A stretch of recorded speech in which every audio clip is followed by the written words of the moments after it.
The Mourner, a classic short story by Mary Shelley. One fatal remembrance, one sorrow that throws its bleak shade alike o'er our joys and our woes, to which life nothing darker or brighter can bring, for which joy has no balm and affliction no sting. Moor. A gorgeous scene of kingly pride is the prospect now before us, the offspring of art, the nursling of nature. Where can the eye rest on a landscape more deliciously lovely than the fair expanse of Virginia water, now an open mirror to the sky, now shaded by umbrageous banks, which wind into dark recesses, or are rounded into soft promontories? Looking down on it, now that the sun is low in the west, the eye is dazzled, the soul oppressed by excess of beauty. Earth, water, air drink to overflowing the radiance that streams from yonder well of light. The foliage of the trees seems dripping with the golden flood, while the lake, filled with no earthly dew, appears but an embasoning of the sun-tinctured atmosphere, and trees and gay pavilion float in its depth, more dear, more distinct than their twins in the upper air. Nor is the scene silent, strains more sweet than those that lull Venus to her balmy rest, more inspiring than the song of Tiresias which awoke Alexander to the deed of ruin, more solemn than the chantings of St. Cecilia, float along the waves and mingle with the lagging breeze, which ruffles not the lake. Strange that a few dark scores should be the key to this fountain of sound, the unconscious link between unregarded noise and harmonies which unclose paradise to our entranced senses. The sun touches the extreme boundary, and a softer, milder light mingles a roseate tinge with the fiery glow. Our boat has floated long on the broad expanse. Now let it approach the umbrageous bank. The green tresses of the graceful willow dip into the waters, which are checked by them into a ripple. The startled teal dart from their recess, skimming the waves with splashing wing. The stately swans float onward, while innumerable waterfowl cluster together out of the way of the oars. The twilight is blotted by no dark shades. It is one subdued, equal receding of the great tide of day. We may disembark and wander yet amid the glades, long before the thickening shadows speak of night. The plantations are formed of every English tree, with an old oak or two standing out in the walks. There the glancing foliage obscures heaven, as the silken texture of a veil, a woman's lovely features. Beneath such fretwork, we may indulge in light-hearted thoughts, or, if sadder meditations lead us to seek darker shades, we may pass the cascade towards the large groves of pine, with their vast undergrowth of laurel, reaching up to the belvedere. Or, on the opposite side of the water, sit under the shadow of the silver-stemmed birch, or beneath the leafy pavilions of those fine old beeches, whose high, fantastic roots seem formed in nature's sport. And the near jungle of sweet-smelling myrrhica leaves no sense unvisited by pleasant ministration. Now this splendid scene is reserved for the royal possessor, but in past years, while the lodge was called the Regent's Cottage, or before, when the under-ranger inhabited it, the mazy paths of Chapel Wood were open, and the iron gates enclosing the plantations and Virginia water were guarded by no Cerberus untamable by sops. It was here, on a summer's evening, that Horace Neville and his two fair cousins floated idly on the placid lake, in that sweet mood when pleasant thoughts bring sad thoughts to the mind. Neville had been eloquent in praise of English scenery. In distant climes, he said, we may find landscapes grand in barbaric wildness, or rich in the luxuriant vegetation of the south, or sublime in alpine magnificence. We may lament, though it is ungrateful to say so on such a night as this, the want of a more genial sky. But where find scenery to be compared to the verdant, well-wooded, well-watered groves of our native land, the clustering cottages shadowed by fine old elms, each garden blooming with early flowers, each lattice gay with geraniums and roses, the blue-eyed child devouring his white bread while he drives a cow to graze, the hedge redolent with summer blooms, the enclosed cornfields, seas of golden grain weltering in the breeze, the stile, the track across the meadow, leading through the copse under which the path winds, and the meeting branches overhead, which give by their dimming tracery a cathedral-like solemnity to the scene, the river winding with sweet inland murmur. And, as additional graces, spots like these, oases of taste, gardens of Eden, the works of wealth, which evince at once the greatest power and the greatest will to create beauty. And yet, continued Neville, it was with difficulty that I persuaded myself to reap the best fruits of my uncle's will, and to inhabit this spot, familiar to my boyhood, associated with unavailing regrets and recollected pain. Horace Neville was a man of birth, of wealth, but he could hardly be termed a man of the world. There was in his nature a gentleness, a sweetness, a winning sensibility, allied to talent and personal distinction, that gave weight to his simplest expressions and excited sympathy for all his emotions. His younger cousin, his junior by several years, was attached to him by the tenderest sentiments, secret long, but they were now betrothed to each other, a lovely, happy pair. She looked inquiringly, but he turned away. "No more of this," he said, and giving a swifter impulse to their boat, they speedily reached the shore, landed, and walked through the long extent of Chapel Wood. It was dark night before they met their carriage at Bishopsgate. A week or two after, Horace received letters to call him to a distant part of the country. A few days before his departure, he requested his cousin to walk with him. They bent their steps across several meadows to old Windsor churchyard. At first, he did not deviate from the usual path, and as they went, they talked cheerfully, gaily. The beauteous sunny day might well exhilarate them. The dancing waves sped onwards at their feet. The country church lifted its rustic spire into the bright, pure sky. There was nothing in their conversation that could induce his cousin to think that Neville had led her hither for any saddening purpose. But when they were about to quit the churchyard, Horace, as if he had suddenly recollected himself, turned from the path, crossed the greensward, and paused beside a grave near the river. No stone was there to commemorate the being who reposed beneath. It was thickly grown with grass, starred by a luxuriant growth of humble daisies. A few dead leaves, a broken bramble twig, defaced its neatness. Neville removed these, and then said, "Juliet, I commit this sacred spot to your keeping while I am away. There is no monument," he continued, "for her commands were implicitly obeyed by the two beings to whom she addressed them. One day another may lie near, and his name will be her epitaph. I do not mean myself," he said, half smiling at the terror his cousin's countenance expressed, "but promise me, Juliet, to preserve this grave from every violation. I do not wish to sadden you by the story, yet, if I have excited your interest, I will satisfy it, but not now, not here."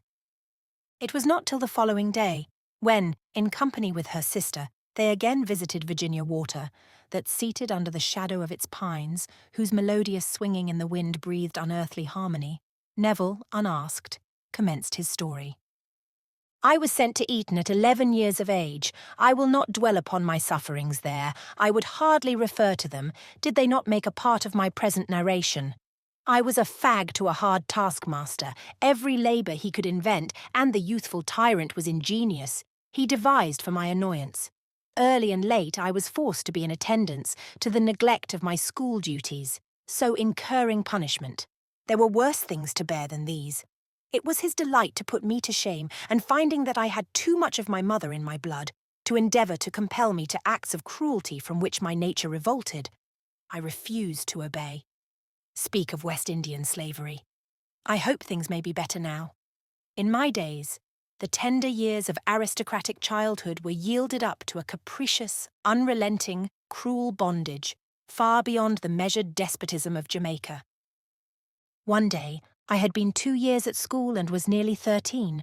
My tyrant, I will give him no other name, issued a command, in the wantonness of power, for me to destroy a poor little bullfinch I had tamed and caged. In a hapless hour he found it in my room, and was indignant that I should dare to appropriate a single pleasure. I refused, stubbornly, dauntlessly, though the consequence of my disobedience was immediate and terrible.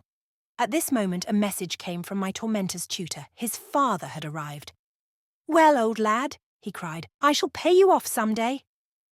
Seizing my pet at the same time, he wrung its neck, threw it at my feet, and with a laugh of derision quitted the room.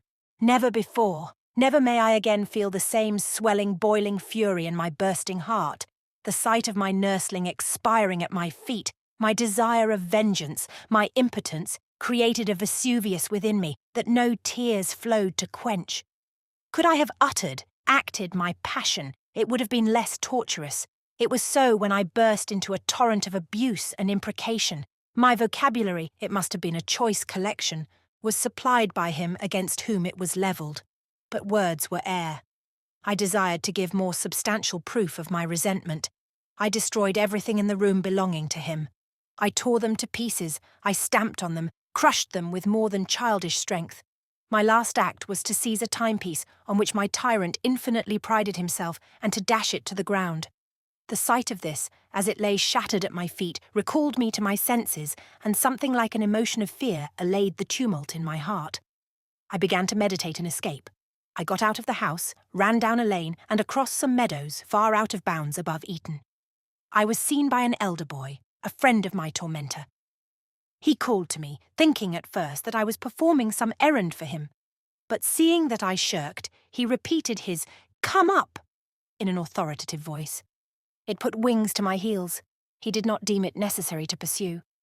But I grow tedious, my dear Juliet.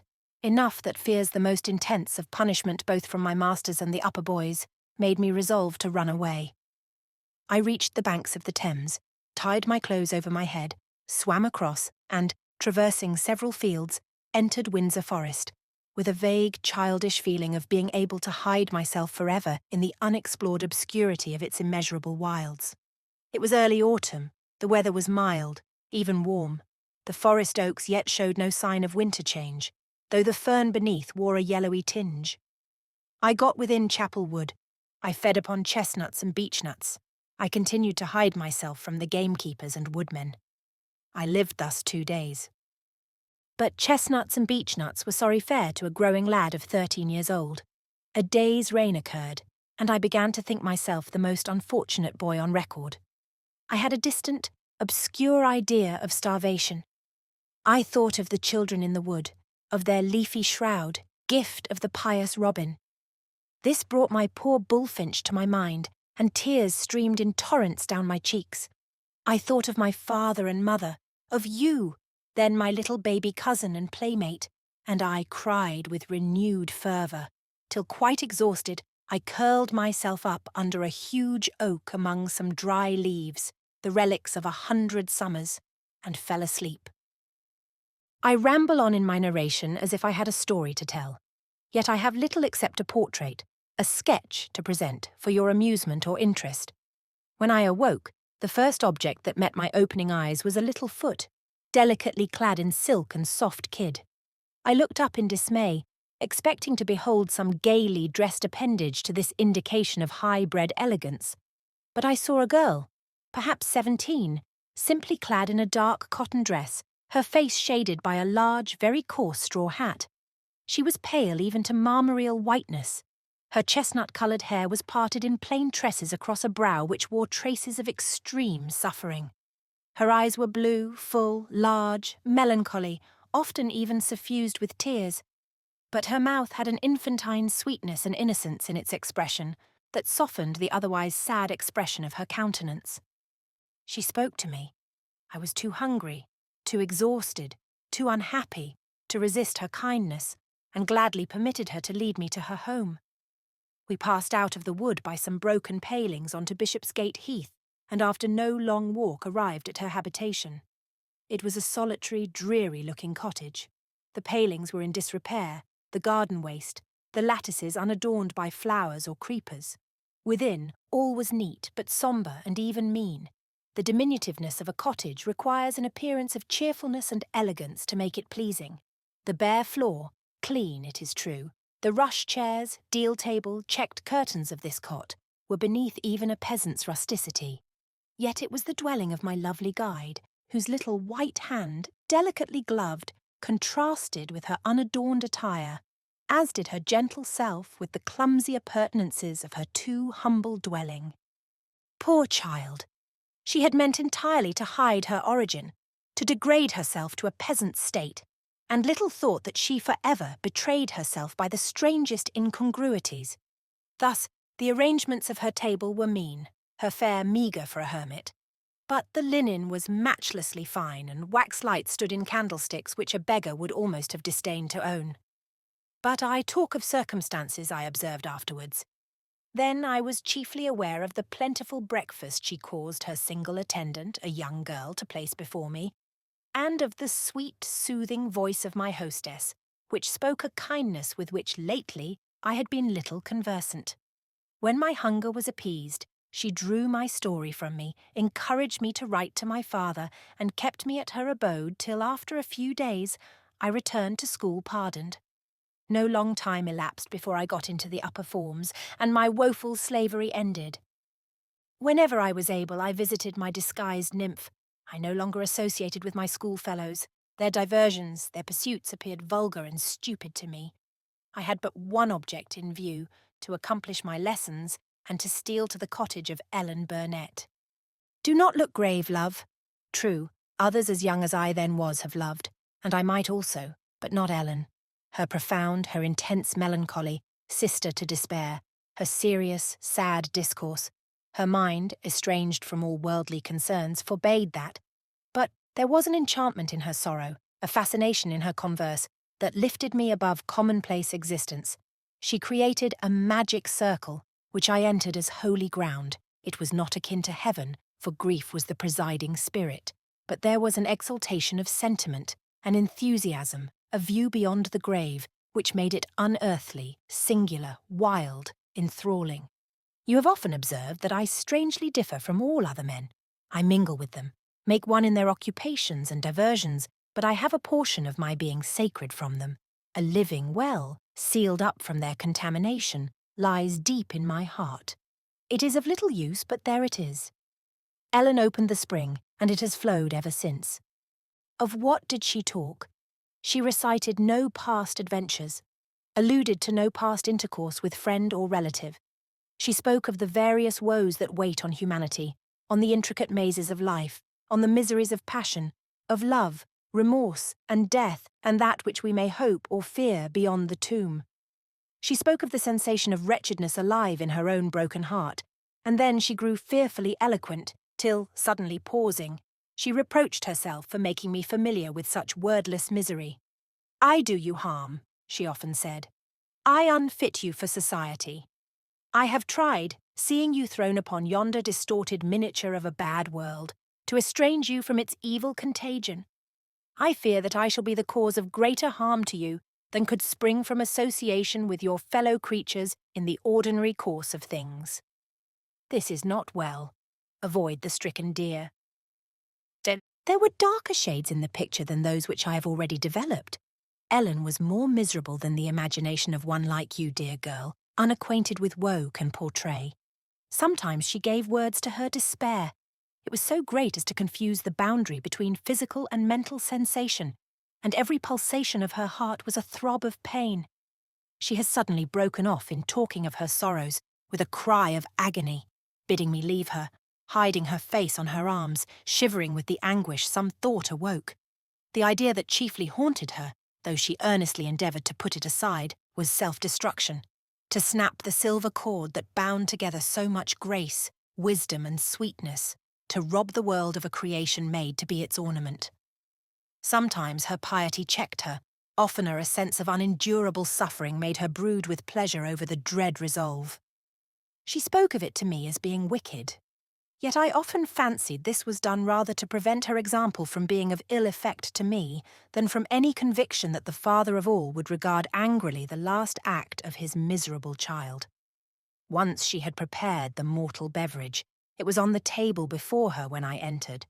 She did not deny its nature, she did not attempt to justify herself.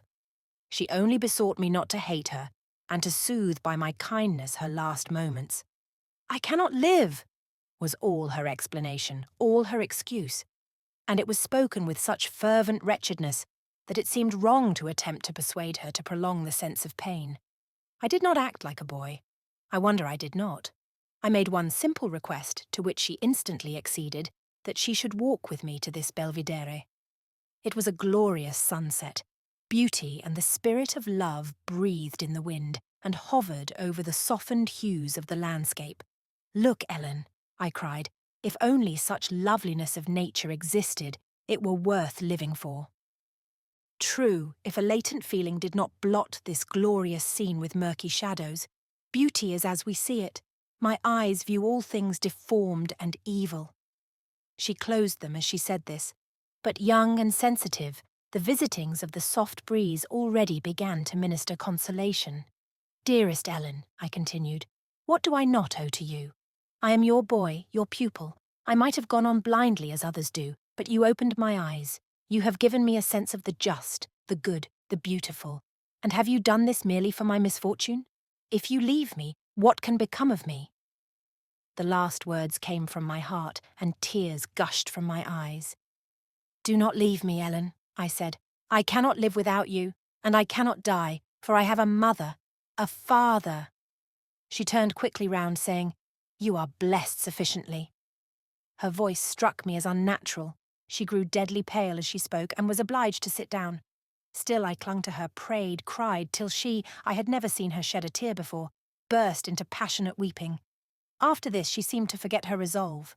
We returned by moonlight, and our talk was even more calm and cheerful than usual. When in her cottage I poured away the fatal draught. Her good night bore with it no traces of her late agitation, and the next day she said, I have thoughtlessly, even wickedly, created a new duty to myself, even at a time when I had forsworn all, but I will be true to it. Pardon me for making you familiar with emotions and scenes so dire. I will behave better. I will preserve myself if I can, till the link between us is loosened or broken, and I am free again. One little incident alone occurred during our intercourse that appeared at all to connect her with the world. Sometimes I brought her a newspaper, for those were stirring times, and though before I knew her, she had forgotten all except the world her own heart enclosed, yet to please me, she would talk of Napoleon, Russia, from whence the emperor now returned overthrown, and the prospect of his final defeat. The paper lay one day on her table. Some words caught her eye. She bent eagerly down to read them, and her bosom heaved with violent palpitation. But she subdued herself, and after a few moments told me to take the paper away. Then, indeed, I did feel an emotion of even impertinent inquisitiveness. I found nothing to satisfy it, though afterwards I became aware that it contained a singular advertisement saying, if these lines meet the eye of any one of the passengers who were on board the St. Mary bound for Liverpool from Barbados, which sailed on the 3rd of May last, and was destroyed by fire in the high seas, a part of the crew only having been saved by His Majesty's frigate the Bellerophon, they are entreated to communicate with the advertiser. And if anyone be acquainted with the particulars of the Honourable Miss Eversham's fate and present abode, they are earnestly requested to disclose them, directing to L.E., Stratton Street, Park Lane. It was after this event, as winter came on, that symptoms of decided ill health declared themselves in the delicate frame of my poor Ellen.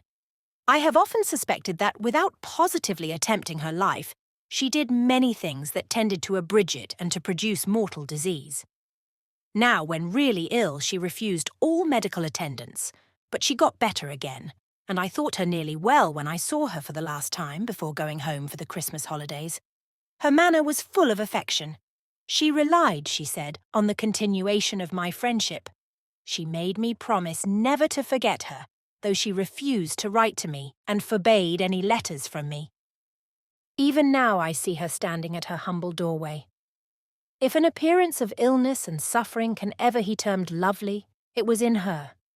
Still she was to be viewed as the wreck of beauty. What must she not have been in happier days, with her angel expression of face, her nymph-like figure, her voice, whose tones were music. So young, so lost, was the sentiment that burst even from me, a young lad, as I waved my hand to her as a last adieu. She hardly looked more than 15, but none could doubt that her very soul was impressed by the sad lines of sorrow that rested so unceasingly on her fair brow. Away from her, her figure forever floated before my eyes. I put my hands before them. Still she was there. My day, my night dreams were filled by my recollections of her. During the winter holidays, on a fine, soft day, I went out to hunt.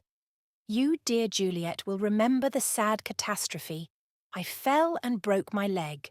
The only person who saw me fall was a young man who rode one of the most beautiful horses I ever saw, and I believe it was by watching him as he took a leap that I incurred my disaster. He dismounted and was at my side in a minute. My own animal had fled. He called his. It obeyed his voice. With ease, he lifted my light figure onto the saddle, contriving to support my leg, and so conducted me a short distance to a lodge situated in the woody recesses of Elmore Park, the seat of the Earl of D, whose second son my preserver was. He was my sole nurse for a day or two, and during the whole of my illness passed many hours of each day by my bedside.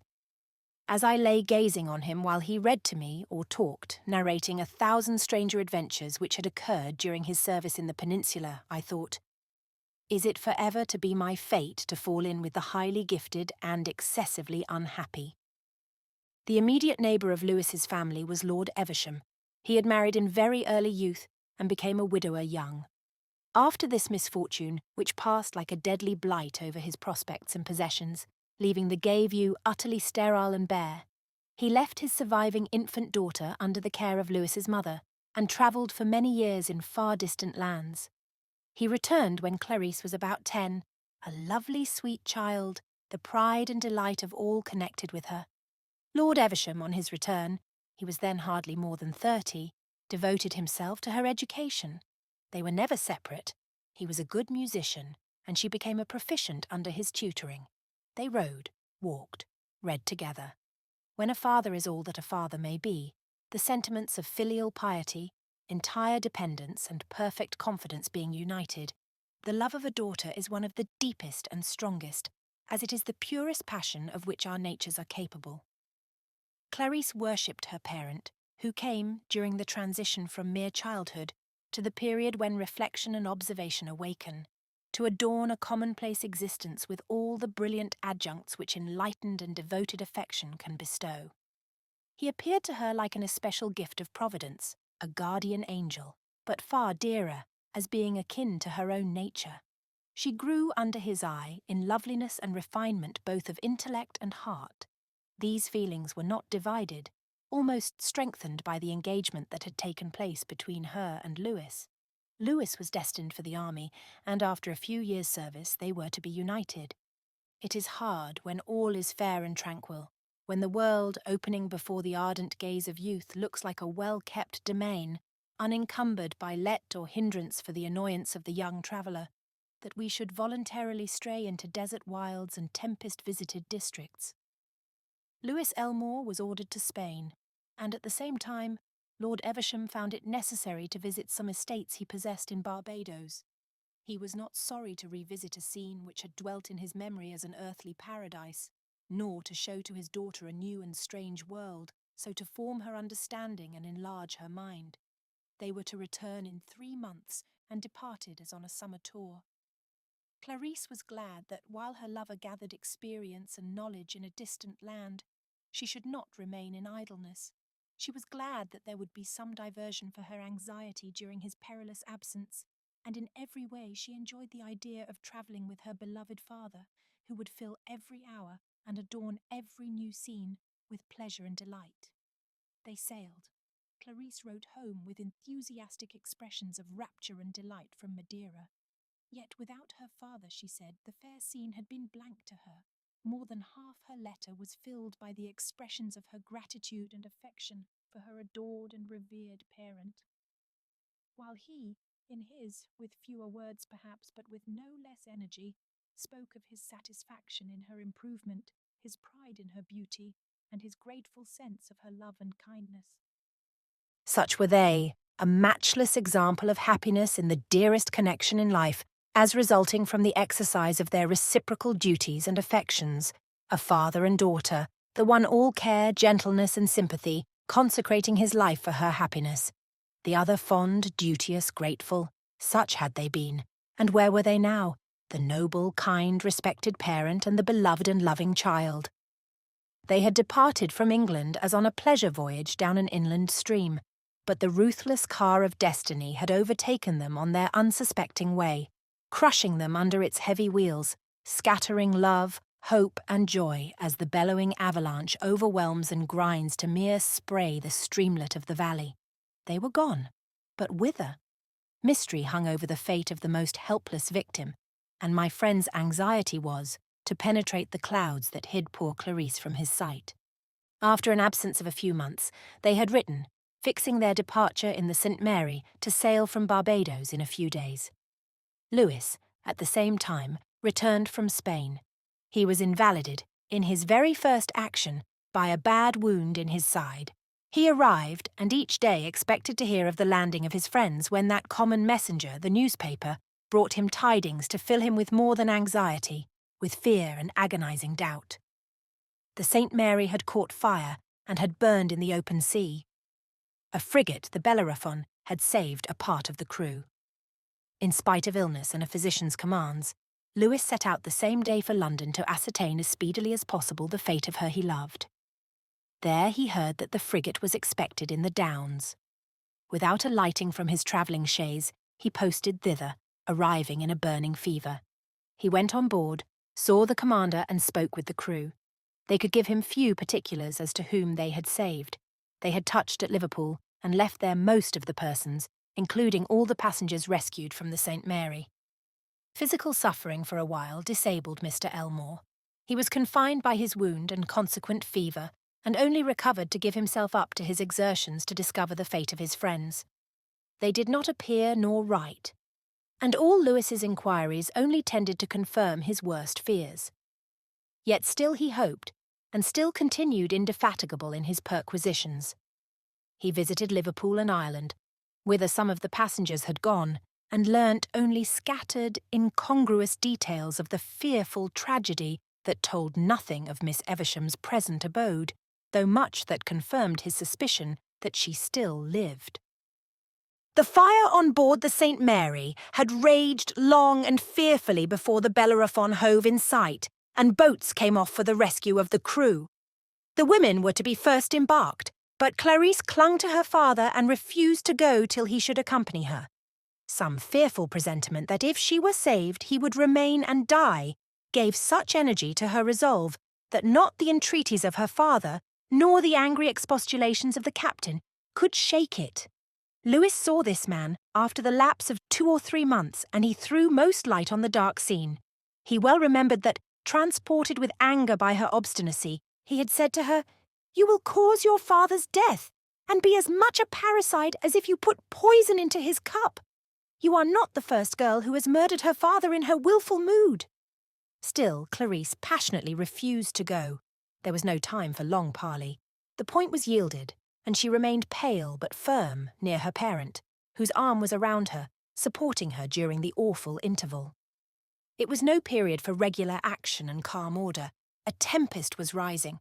The scorching waves blew this way and that, making a fearful day of the night which veiled all except the burning ship. The boats returned with difficulty, and one only could contrive to approach.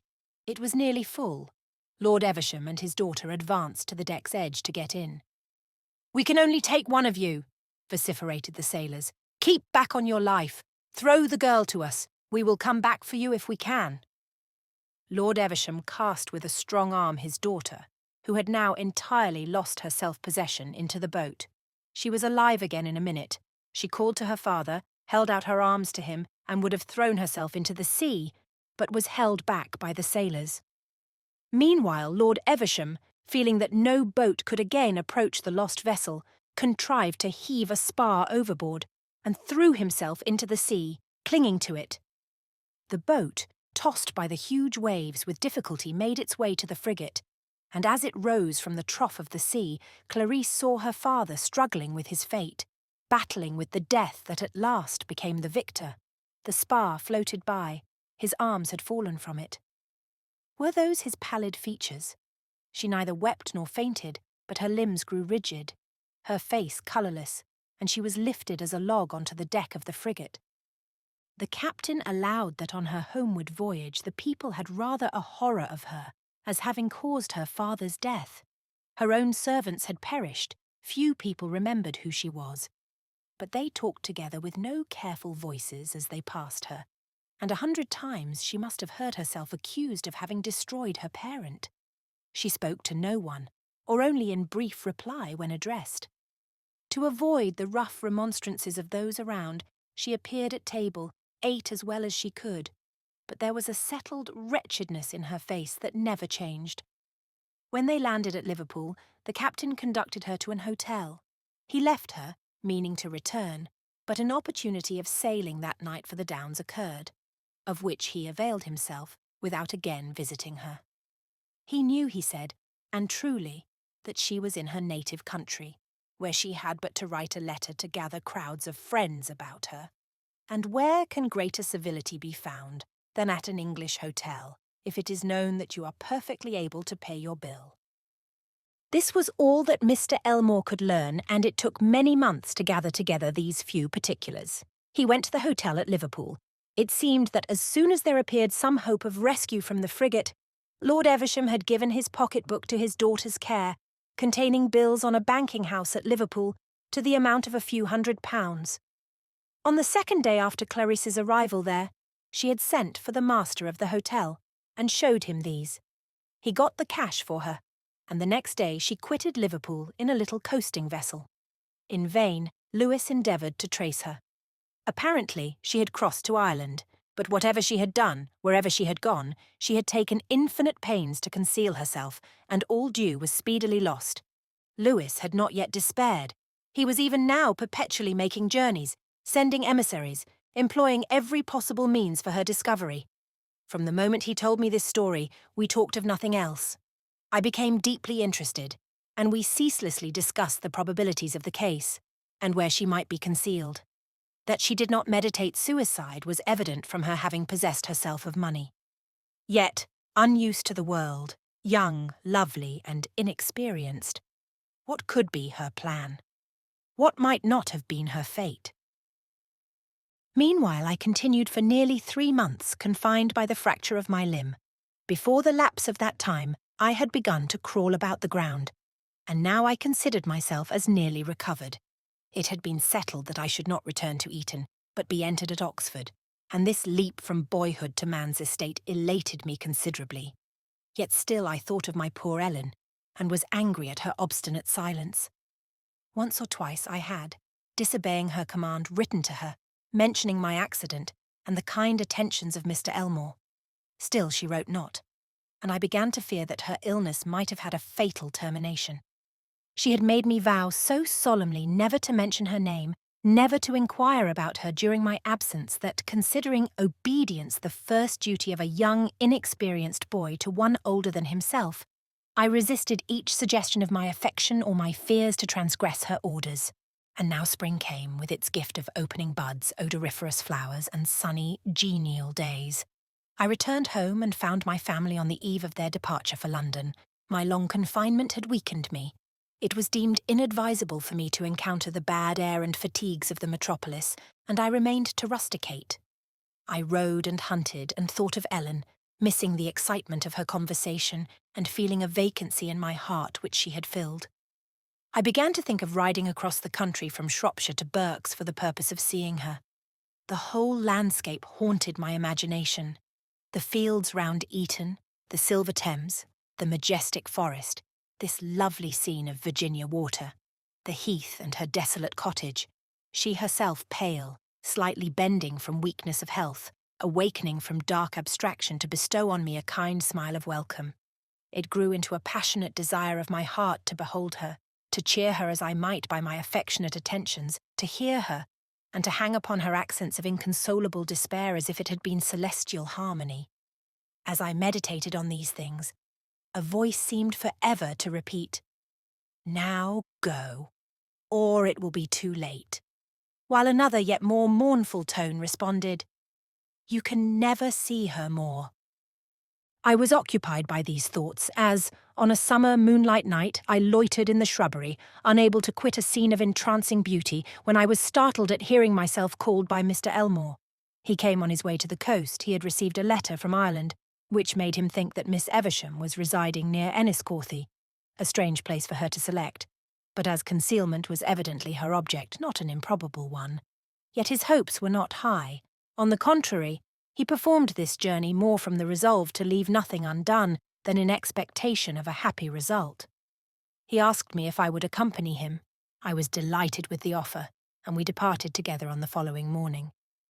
We arrived at Milford Haven, where we were to take our passage. The packet was to sail early in the morning. We walked on the beach and beguiled the time by talk. I had never mentioned Ellen to Lewis. I felt now strongly inclined to break my vow and to relate my whole adventure with her, but restrained myself, and we spoke only of the unhappy Clarice, of the despair that must have been hers, of her remorse and unavailing regret. We retired to rest, and early in the morning I was called to prepare for going on board. I got ready, and then knocked at Lewis's door. He admitted me, for he was dressed, though a few of his things were still unpacked and scattered about the room. The morocco case of a miniature was on his table. I took it up. "Did I never show you that?" said Elmore. "Poor dear Clarice. She was very happy when that was painted." I opened it. Rich, luxuriant curls clustered on her brow and the snow-white throat. There was a light zephyr appearance in the figure, an expression of unalloyed exuberant happiness in the countenance, but those large dove's eyes, the innocence that dwelt on her mouth, could not be mistaken, and the name of Ellen Burnet burst from my lips. There was no doubt. Why had I ever doubted? The thing was so plain. Who but the survivor of such a parent, and she the apparent cause of his death, could be so miserable as Ellen? A torrent of explanation followed, and 1,000 minute circumstances forgotten before now assured us that my sad hermitess was the beloved of Elmore. No more sea voyage, not a second of delay. Our chaise, the horses' heads tamed to the east, rolled on with lightning rapidity, yet far too slowly to satisfy our impatience. It was not until we arrived at Worcester that the tide of expectation, flowing all one way, ebbed. Suddenly, even while I was telling Elmore some anecdote to prove that, in spite of all, she would be accessible to consolation, I remembered her ill health and my fears. Lewis saw the change my countenance underwent.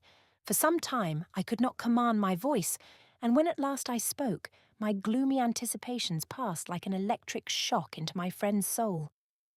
When we arrived at Oxford, we halted for an hour or two, unable to proceed. Yet we did not converse on the subject so near our hearts, nor until we arrived in sight of Windsor did a word pass between us. Then Elmore said, "Tomorrow morning, dear Neville, you shall visit Clarice. We must not be too precipitate." The morrow came.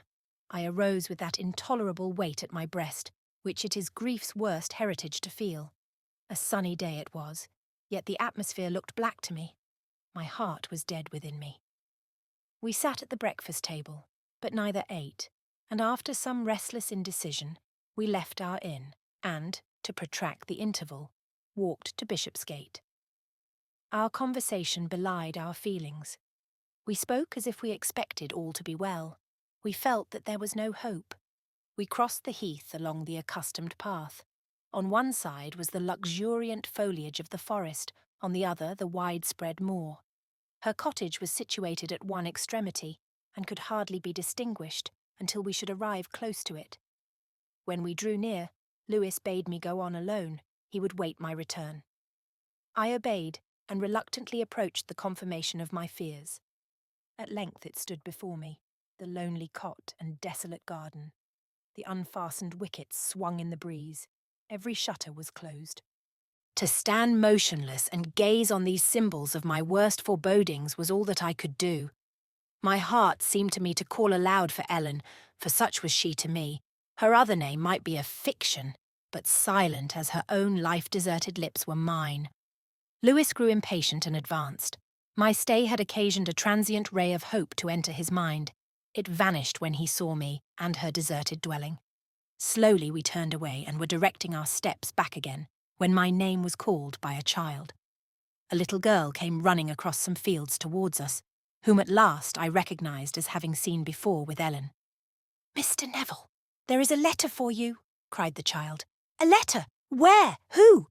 "The lady left a letter for you. You must go to Old Windsor, to Mr. Cook's. He has got it for you." She had left a letter. Was she then departed on an earthly journey? "I will go for it immediately. Mr. Cook! Old Windsor! Where shall I find him? Who is he?"